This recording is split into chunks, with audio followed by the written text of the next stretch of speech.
When are you going to get here? I ignored this text and asked her if she was the one who drove my wife to the hospital.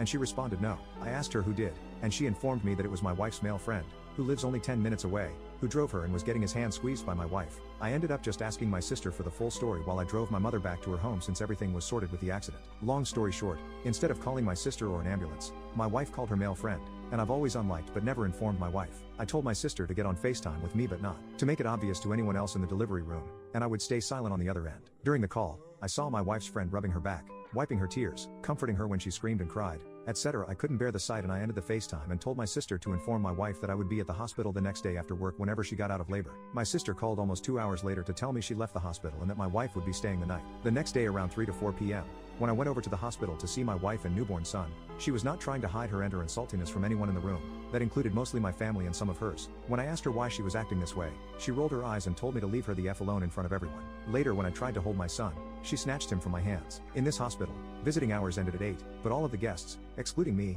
left by 6. When we were alone I finally got the chance to have a conversation with her about why she was being so salty on a memorable day that should have been filled with love and joy. She responded by getting angry and mumbling something about my audacity to miss her birth and be surprised that she's furious. I'm not proud of this, but in response, I called her a cheater for inviting another man into the delivery room in place of her husband. This spiraled into a short full-blown argument between us that eventually ended when a NICU nurse came back with a baby. It's been a month since then, and my wife only refers to our son as her son, her baby, etc. I've tried to get closer to her by sitting down and trying to have a deep conversation about our family's future, and she flat out told me that she was never having another child with me after what happened, which deeply hurt me. Last week I heard my wife on the phone talking about who would be godfathers and mothers to our son. She told whoever was on the other end that she would be choosing the male friend as godfather because he was there for me when my name, couldn't care less. This post is all over the place, but let me know if I overreacted in the argument when I saw her in the delivery room after she gave birth, or if anyone knows how to fix my marriage and family. Wife's POV. Yes, I did call my husband to tell him that my water broke, and he did tell me that he wouldn't make it and to call an ambulance or his sister, who has called me a slur to my face before,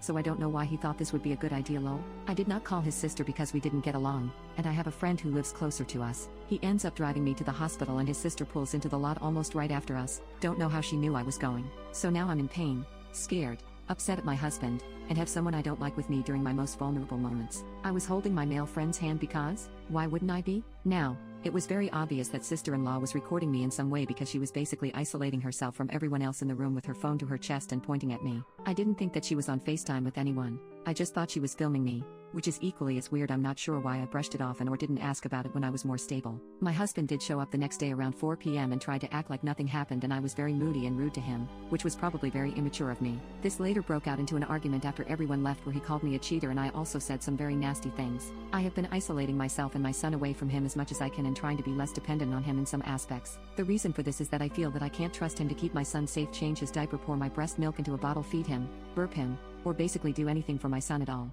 It is true that I and my son are financially dependent on my husband, as he has stated before, and because of this fact, I cannot divorce him, not now, at least, because I do not have any support system or family that lives near us to help me and my son, and I am still in school. I know staying for the kids isn't healthy, but my family has recommended that I stay for the sake of my schooling and my son's happiness. My husband had stated many times that he was apologized, but these quote apologies were just along the lines of, "I'm sorry, will you stop being angry now?" No, I am not sleeping with the male friend. We've been friends since 2nd grade, and there's never been anything romantic or sexual between us.